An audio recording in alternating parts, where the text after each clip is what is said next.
Dans la nuit silencieuse qui s'étendait sur les forêts épaisses de la région de Kouga, un calme étrange régnait. Rien ne laissait présager que ce silence apparent cachait une tension grandissante, un souffle suspendu avant la tempête.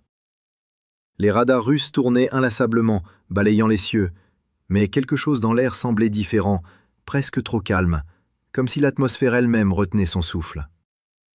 C'est à cet instant précis qu'une opération d'une précision rare était sur le point d'être déclenchée, une manœuvre qui, si elle réussissait, pourrait redéfinir le rapport de force sur tout le front de l'Est. Avant d'entrer dans les détails, prenez un instant pour vous abonner à cette chaîne afin de suivre chaque étape de ce tournant historique. Vous ne voudrez pas manquer la suite.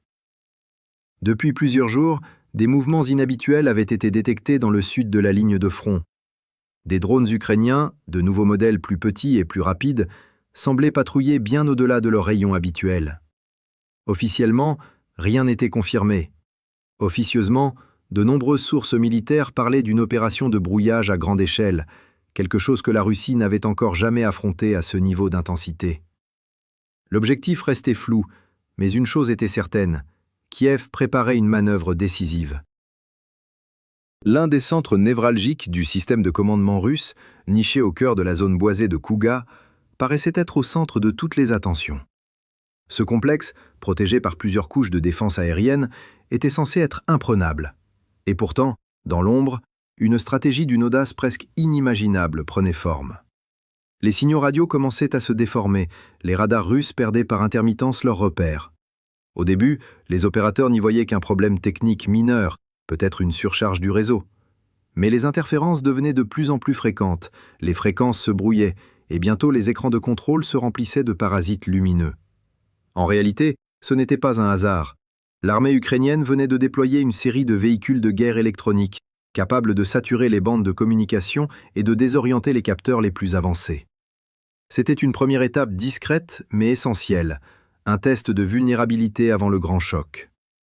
Dans les sous-sols du complexe de Kouga, les équipes russes tentaient de recalibrer leurs antennes et de rétablir la liaison avec les satellites. Le personnel travaillait dans une atmosphère de tension croissante. Chaque minute qui passait semblait apporter de nouveaux dysfonctionnements. Les ingénieurs communiquaient à voix basse, conscients que quelque chose se préparait, sans pouvoir encore définir quoi. Leurs supérieurs, eux, redoutaient une attaque, mais sans preuve concrète, aucun ordre d'évacuation ne pouvait être donné. C'est ainsi que, paradoxalement, la routine continua, alors même que la tempête approchait. Pendant ce temps, à plusieurs dizaines de kilomètres au sud-est, des unités ukrainiennes installaient leur position dans un silence total. Sous la couverture d'une nuit sans lune, des véhicules camouflés prenaient place le long des chemins forestiers. Des équipes de drones, de missiles guidés et d'appareils de reconnaissance s'apprêtaient à se coordonner dans ce qui allait devenir l'une des opérations les plus complexes menées depuis le début du conflit. Le plan était clair, saturer les défenses, semer la confusion, puis frapper au cœur avec une précision chirurgicale. Ce qui rendait cette opération particulièrement risquée, c'était la profondeur à laquelle elle devait se dérouler. Le site de Kouga se trouvait bien à l'intérieur du territoire russe, protégé par plusieurs couches de radars et de systèmes de missiles. Une attaque ici relevait de l'impossible. Et pourtant, l'impossible était précisément ce que Kiev s'apprêtait à tenter. Ce que les spectateurs allaient découvrir dans les heures suivantes allait bouleverser les certitudes militaires et démontrer à quel point la guerre moderne repose désormais sur la technologie, la ruse et la rapidité d'exécution. Avant que tout ne commence, souvenez-vous, chaque phase de cette attaque avait été planifiée dans le moindre détail. Rien n'était laissé au hasard. Et pourtant, dans ce genre d'opération, un seul imprévu, une seule erreur de calcul pouvait transformer le succès en désastre. C'est ici, à Kouga, que la guerre allait prendre un nouveau visage. Abonnez-vous maintenant pour ne pas manquer la suite de cette histoire, car ce qui allait se passer ensuite dépasserait tout ce que les analystes militaires avaient prévu. Attendez mon signal pour continuer avec la partie suivante. Lorsque les premières lueurs du matin commencèrent à se lever derrière les collines de Bryansk, il n'y avait encore aucune trace visible de ce qui se tramait. Et pourtant, sous la surface, chaque seconde comptait. Les radars russes, encore saturés par les interférences, cherchaient désespérément à stabiliser leurs signaux. Les opérateurs avaient compris que quelque chose d'inhabituel se produisait, mais ils ignoraient encore que, dans le ciel, plusieurs dizaines de drones ukrainiens s'approchaient déjà, répartis en escadrons parfaitement coordonnés. Certains servaient de leurre, d'autres étaient chargés d'explosifs, et d'autres encore n'étaient là que pour brouiller davantage les défenses adverses. Le dispositif ukrainien reposait sur la confusion, faire croire à une attaque massive, tout en dissimulant la véritable frappe au cœur du système. À Kiev, le centre de commandement suivait chaque mouvement avec une précision méticuleuse. Sur les écrans, les signaux des drones formaient une mosaïque de trajectoires, chacune pensée pour perturber le calcul des défenses russes. Les officiers ukrainiens savaient qu'ils jouaient contre la montre. Une fois que la Russie comprendrait la nature de l'opération, la riposte serait immédiate. Mais le pari était clair, frapper vite, fort et disparaître avant la contre-attaque. Dans les sous-sols du complexe de Kouga, la tension était à son comble. Les ingénieurs se rendaient compte que leur système perdait la synchronisation, que certains radars indiquaient des cibles inexistantes, tandis que d'autres restaient figés. Ce brouillard électronique n'était pas une coïncidence, c'était le signe d'une attaque méthodique et d'un niveau de planification rarement atteint. Soudain, les sirènes d'alerte retentirent. Les écrans se mirent à clignoter. Une première vague de signaux thermiques fut détectée dans le ciel au sud-ouest. Les opérateurs russes déclenchèrent immédiatement les systèmes Tor M2 et Pantsir S1. Ces unités, d'une valeur de plusieurs millions de dollars chacune, étaient conçues pour intercepter les menaces aériennes avec une précision redoutable. Les premiers missiles furent tirés. Les silhouettes métalliques des drones explosèrent dans la nuit, mais rapidement, un doute s'installa. Trop facile, trop prévisible. Ces cibles n'étaient pas les vraies menaces. En réalité, elles faisaient partie du plan. Tandis que les défenses russes consumaient leurs munitions sur des leurres, les véritables projectiles ukrainiens entraient en scène. À plusieurs dizaines de kilomètres, des unités d'artillerie ukrainiennes lançaient une salve de missiles guidés Vilka-M. Ces engins, conçus pour frapper avec une précision redoutable, se dirigeaient directement vers les infrastructures les plus sensibles du complexe. Les antennes de communication, les serveurs de traitement des données et le centre de coordination. Chaque missile coûtait près d'1/4 million de dollars, mais son efficacité justifiait l'investissement. Les trajectoires étaient soigneusement calculées pour contourner les défenses restantes et frapper en un temps record. Sur les radars russes, les points lumineux apparurent soudain, trop rapides pour être interceptés à temps. L'un après l'autre, les systèmes automatiques tentaient de verrouiller les cibles, mais les missiles ukrainiens utilisaient une navigation triple, GPS, GLONASS et inertielle. Même brouillés, ils restaient fixés sur leurs coordonnées finales. Le premier impact fit trembler tout le complexe. Une onde de choc parcourut les galeries souterraines. Les alarmes de surchauffe s'allumèrent dans les salles de contrôle. Des techniciens couraient entre les postes, essayant de déconnecter les circuits d'urgence, mais la deuxième explosion suivit presque immédiatement, détruisant une partie des serveurs et plongeant les systèmes de communication dans le silence. Les écrans s'éteignirent les uns après les autres. Le réseau principal venait d'être coupé. Les opérateurs n'avaient plus accès aux canaux sécurisés et le contact avec le commandement régional de Moscou fut perdu. Le cœur du système venait d'être frappé. Au même moment, au sol, une autre phase de l'opération se déclenchait. Des unités ukrainiennes d'infanterie, accompagnées de robots terrestres et de drones d'observation, s'approchaient du périmètre. Leur mission était de neutraliser les générateurs de secours et d'empêcher toute relance du système. Ces machines, de la taille d'un véhicule tout-terrain, avançaient lentement entre les arbres, équipées de caméras infrarouges et de dispositifs brouilleurs. Lorsqu'elles atteignirent la clôture du complexe, elles commencèrent à diffuser des signaux parasites pour masquer leur approche. Quelques minutes plus tard, les premiers obus de mortier commencèrent à tomber sur les positions russes, ciblant les abris et les postes de surveillance. Les soldats à l'intérieur furent pris de court, pensant encore à une diversion. Mais cette fois, ce n'était plus une simulation. Dans le ciel, les drones de reconnaissance ukrainiens continuaient de transmettre des images en temps réel. On voyait les flammes s'élever des premiers bâtiments touchés, les véhicules blindés tentant de manœuvrer dans la confusion, les systèmes de défense qui tiraient dans le vide, incapables d'identifier les véritables menaces. L'attaque était désormais totale. Les Ukrainiens avaient transformé la technologie en une arme de précision, combinant brouillage, déception et frappe chirurgicale en un seul enchaînement parfaitement exécuté. Ce n'était plus une bataille conventionnelle. C'était une démonstration de ce que la guerre du XXIe siècle allait devenir. Les pilotes russes, stationnés à Briansk, reçurent enfin l'ordre de décoller. 2 avions Su-30 s'élancèrent, escortés par des chasseurs MiG-31 pour tenter de reprendre le contrôle de l'espace aérien. Mais au moment même où ils entraient dans la zone de combat, leurs radars furent brouillés. Les systèmes d'alerte s'affolèrent. Depuis des hauteurs supérieures, des MiG-29 ukrainiens les avaient déjà repérés. En quelques secondes, la situation s'inversa. Les chasseurs russes devinrent la cible. Un missile RR verrouilla un Su-30 qui tenta une manœuvre d'évitement, mais trop tard.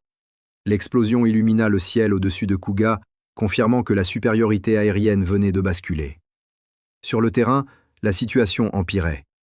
Les lignes de communication russes étaient coupées, leurs radars aveuglés, et les commandants locaux incapables de coordonner la défense. Les unités ukrainiennes progressaient, soutenues par un feu continu de drones kamikazes et de roquettes légères. L'un des entrepôts du complexe prit feu, déclenchant une série de détonations secondaires. En quelques minutes, les antennes principales commencèrent à s'effondrer. Le centre de coordination, symbole de la puissance technologique russe sur cette zone, était en train de s'effondrer. Et pourtant, au milieu du chaos, la discipline ukrainienne restait intacte. Chaque unité savait exactement quoi faire, quand se replier, comment éviter les pertes inutiles.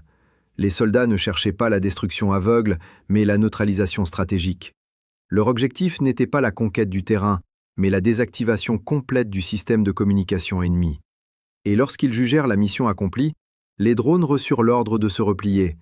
Certains se désactivèrent, d'autres s'autodétruisirent. L'opération avait duré moins d'1 heure, mais ses conséquences allaient être ressenties pendant des semaines. Le complexe de Kouga, centre vital pour la coordination des frappes russes entre Donetsk et Briansk, venait d'être réduit au silence. Les antennes détruites, les transmissions coupées, les radars aveuglés, tout ce qui permettait la synchronisation des tirs longue portée avait disparu. Pour la première fois depuis le début du conflit, un maillon essentiel de la chaîne de commandement russe venait d'être brisé. Et à Kiev, dans une salle discrète, les officiers observaient les images satellites en silence, conscients que ce moment marquait une étape majeure. Mais ce n'était que le début. Ce qui allait suivre allait révéler toute l'ampleur et les répercussions de cette attaque bien au-delà du champ de bataille. Alors que les dernières colonnes de fumée s'élevaient encore au-dessus des ruines du complexe de Kouga, les services de renseignement des 2 camps s'efforçaient de comprendre ce qui venait réellement de se passer. Du côté russe, la sidération dominait. Comment une infrastructure censée être protégée par les systèmes les plus avancés du pays avait-elle pu tomber en moins d'1 heure? Les analystes tentaient de reconstituer les événements à partir des rares données encore disponibles. Mais la plupart des serveurs et enregistreurs de vol avaient été détruits. Les communications de secours étaient saturées, les relais satellites hors service, et plusieurs secteurs militaires opéraient désormais à l'aveugle. Ce silence radio, d'une ampleur inédite, paralysait temporairement la chaîne de commandement. Dans certaines unités situées près de la frontière, les ordres arrivaient avec plusieurs heures de retard. Les décisions étaient prises localement, sans coordination. La perte de Kouga n'était pas seulement symbolique, elle représentait un désarmement numérique massif, un effondrement de la synchronisation stratégique. Dans les couloirs du ministère de la Défense à Moscou, les visages étaient fermés. Les officiers tentaient d'évaluer les dégâts, tandis que les équipes techniques s'employaient à rétablir un minimum de connexion. Mais il était déjà trop tard.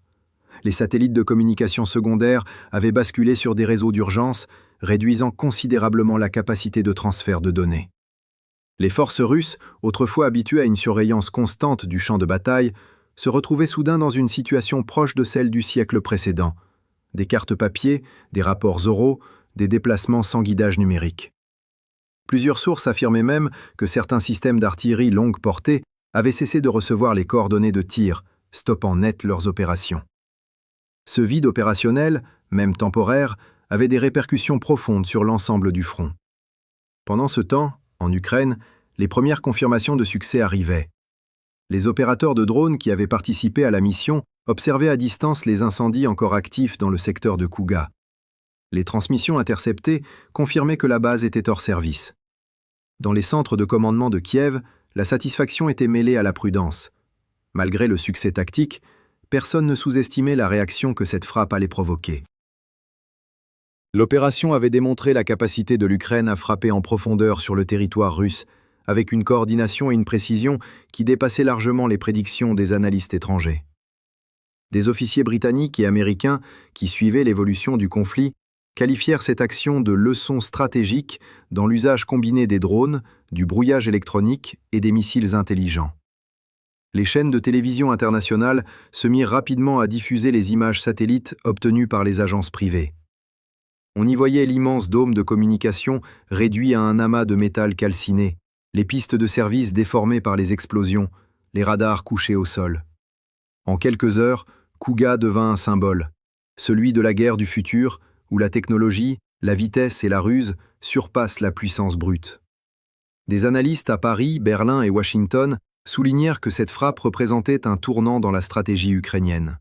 Il ne s'agissait plus de défendre ou de reconquérir, mais de désorganiser, de couper les nerfs du système adverse, d'imposer une paralysie silencieuse sans occupation du terrain. Les répercussions politiques ne tardèrent pas non plus. À Moscou, les médias d'État parlèrent d'un sabotage étranger, évoquant une implication occidentale dans la planification de l'opération. Les porte-paroles du Kremlin promirent des représailles proportionnées et inévitables, mais sans préciser lesquelles. Des réunions d'urgence furent convoquées avec les principaux chefs militaires pour revoir les protocoles de sécurité des sites stratégiques. Dans plusieurs régions, des systèmes de brouillage furent installés autour des centres de communication sensibles. Mais la confiance dans l'invulnérabilité technologique venait d'être ébranlée. À Kiev, au contraire, le moral monta en flèche. Les responsables politiques soulignèrent la précision de l'opération, affirmant qu'aucune cible civile n'avait été touchée et que seules des installations militaires avaient été visées. Les réseaux sociaux se remplirent d'analyses, de reconstitutions animées et de commentaires enthousiastes. Certains experts militaires ukrainiens expliquèrent que cette frappe marquait la première phase d'une nouvelle doctrine, une guerre d'usure numérique où la destruction d'un centre de données ou d'un relais de communication pouvait équivaloir à la neutralisation d'une division entière. Cette approche, moins coûteuse en vies humaines, reposait sur l'intelligence artificielle, la surveillance satellitaire et la coordination de drones autonomes capables de manœuvrer sans intervention humaine directe. Dans les jours qui suivirent, les satellites occidentaux observèrent des mouvements inhabituels dans les régions de Bryansk et d'Orel. Les Russes tentaient visiblement de transférer certains équipements de communication plus à l'intérieur du territoire, craignant d'autres attaques similaires. Les ingénieurs travaillaient jour et nuit pour redéployer les réseaux de commandement sur des fréquences moins exposées. Mais malgré ces efforts, les pertes de connectivité persistaient. Certains rapports indiquaient que plus de 20% des transmissions tactiques sur le front du Donbass étaient désormais hors service ou gravement ralenties. L'impact de cette frappe dépassait le simple cadre militaire. Elle avait aussi envoyé un message clair au monde entier. Même les infrastructures les plus protégées peuvent être vulnérables face à une planification méthodique et à la combinaison de technologies avancées. De nombreux pays, observant cette opération, commencèrent à revoir leur propre système de défense. En Europe, plusieurs ministères de la Défense lancèrent des programmes d'évaluation des risques liés à la guerre électronique et aux attaques hybrides. Aux États-Unis, le Pentagone salua publiquement la résilience et l'adaptabilité de l'armée ukrainienne, soulignant que cette opération démontrait la transition vers un modèle de guerre moderne et interconnecté. Mais au-delà des chiffres et des analyses, ce qui restait, c'était l'image d'une nuit où la guerre avait changé de nature. Plus silencieuse, plus technologique, mais tout aussi implacable.